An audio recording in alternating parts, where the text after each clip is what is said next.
Happy Sunday to all you Razorback fans out there. This is your Inside Arkansas devotional for the UAB edition for the Razorback football team as they took on UAB yesterday by taking on not only a team that wasn't extremely talented, but a team that Arkansas should have destroyed. But they didn't.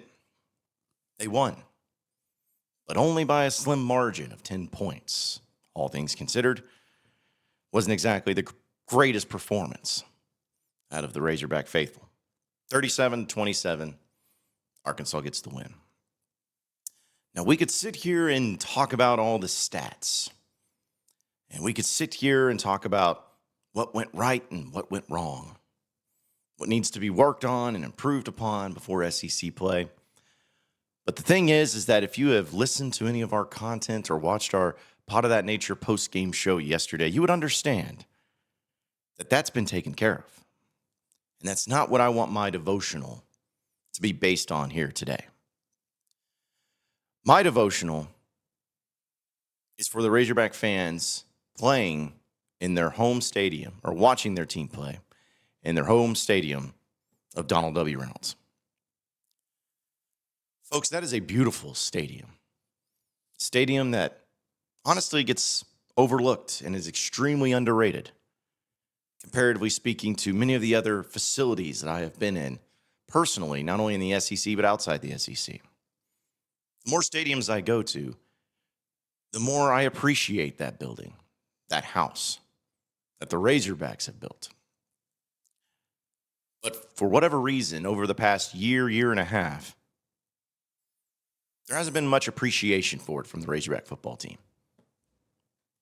And when I say the team, I'm not talking about just the players, I'm talking about the coaches, talking about the staff, talking about everybody there. That's a special place. Home stadiums usually are when it comes to college football, college basketball, college baseball. We talk about home field and home court advantages and how far it can take you. But right now, there's nothing about the Razorback Stadium that makes it a tough place to play. In fact, it's quite the opposite. Whenever the Razorbacks come home after a really hard-fought game, whether in this case being Oklahoma State or last year being against Alabama or against LSU or Ole Miss or whoever that Arkansas ends up facing, and maybe not winning, but performing well, they return in front of fans that are appreciative of them, saying, hey, you didn't win last week, but you gave it your all. We're still here for you, though. We're still here to support you and do ever what we can to make sure that your time and your efforts here inside of these walls of the stadium are appreciated by the people who are on your side. You're not going out there and dining with the Pharisees. You're out here with your apostles. You're out here with your people, your followers, the people that can't get enough of you and can't stop listening to you and wanting to know more and wanting to see more and traveling from far and wide just to come see and witness, bear witness to what you are about to perform. But every single time that they do, they leave that event unsatisfied.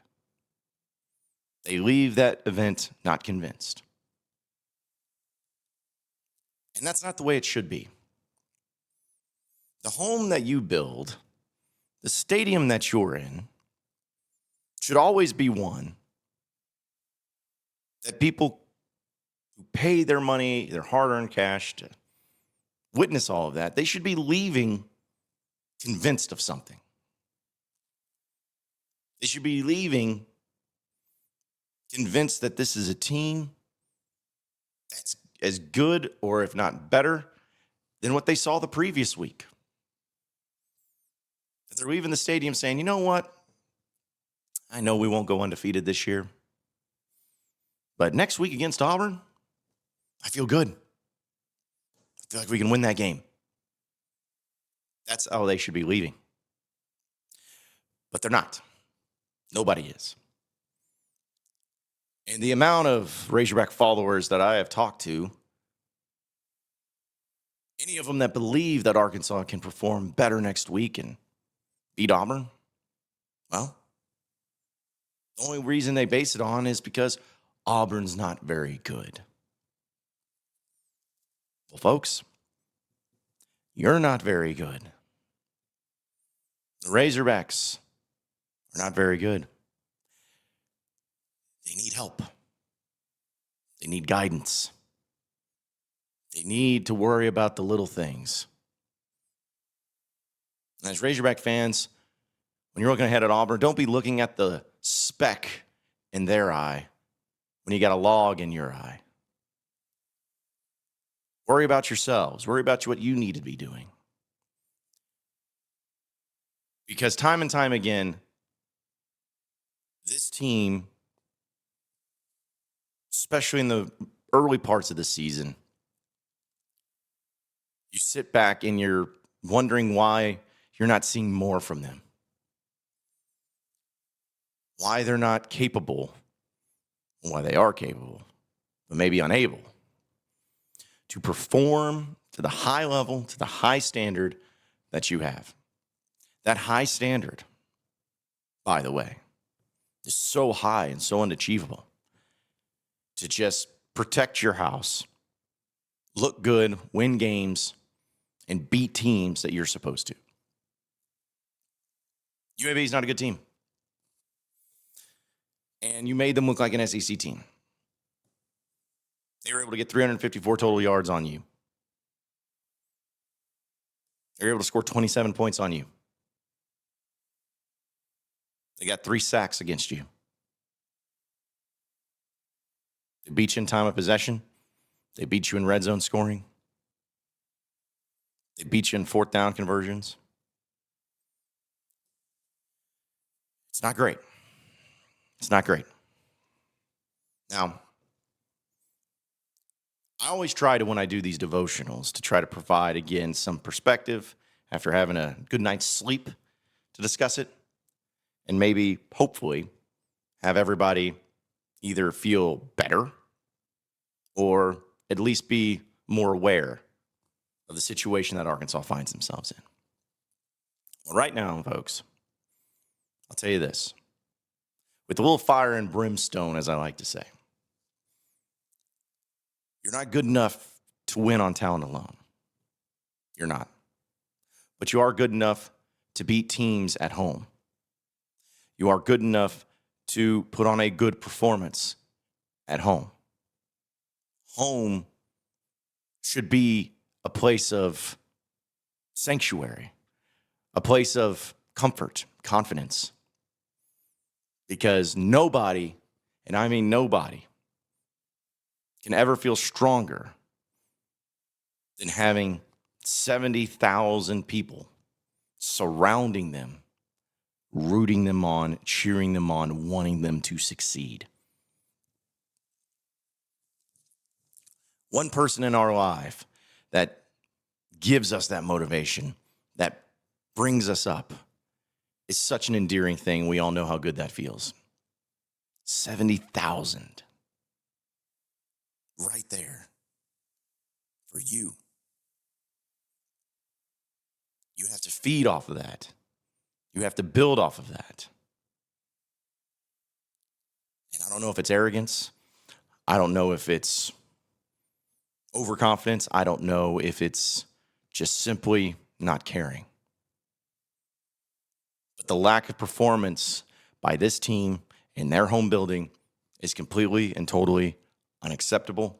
It's unsatisfactory, and it cannot happen and should not happen ever again. Razorback fans deserve better.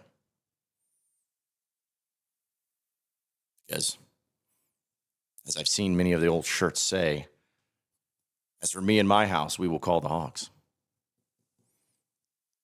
Well, the team needs to say, as for me and my house, we will perform like the Hogs. But it's not that yet. It's not there yet. It's not there yet. But I remember this, folks, and I leave you with this. If we're looking for some sort of promise, some sort of good feeling, some good intentions, some positivity, something to make you believe and have faith that it's going to be okay, that it's going to be better. That's what these devotionals are about. Sometimes they're positive, sometimes they're negative. At the end of the day, it's always about you, us, needing that hope and that feeling that everything is going to be all right. If you want that, here it is. You perform better away from Razorback Stadium. We've established that. And yes, Auburn is not a good team. At least hasn't shown that they're a great team. They're beatable. You have Texas A&M after that game in Arlington for the last time. A&M, also a beatable team. And then you return home against Tennessee, who is a really, really good team. You're 2-1. You're 4 wins away from bowl eligibility. I believe you can win one of these next 2 games. You can split them. I also believe you're capable of winning both. But if you were going to save your best performances for the road and away from Fayetteville, all right, here's your chance.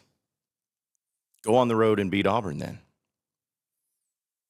If you can't do it at home, go on the road and do it. I think Razorback fans will be just fine with that. Go on the road and beat Auburn. Save your best performances for them. Then you have that neutral site game against A&M. Go on the road and beat them too. You should have many times. You haven't. Bobby Petrino is undefeated in that game, whichever team he's been a part of. And it's the last time in Arlington. Make it count. You're capable of winning those games. In fact, whatever the spread ends up being, probably go the other direction. But if you even just split those games, it gives you time to figure out how to win at home, how to perform well at home. Because unlike last year, in those home games that were so terrible, that were bad performances, you didn't have a whole lot of great matchups. You didn't have a bunch of top-tier teams coming into Fayetteville. Doesn't make an excuse, it makes it worse. But if you beat A&M or if you beat Auburn, if you beat both, you're going to be welcoming in a Tennessee team that more than likely is going to be a top 5 team. What else will you need? Well, how else can you get up for a big-time game to perform in front of your fans? You have time to figure that part out. But you don't have time to keep making mistakes. Remember, you're better than what you've performed. You're more capable than what you've shown. Do the little things. Stay motivated. Stay faithful. And get the job done.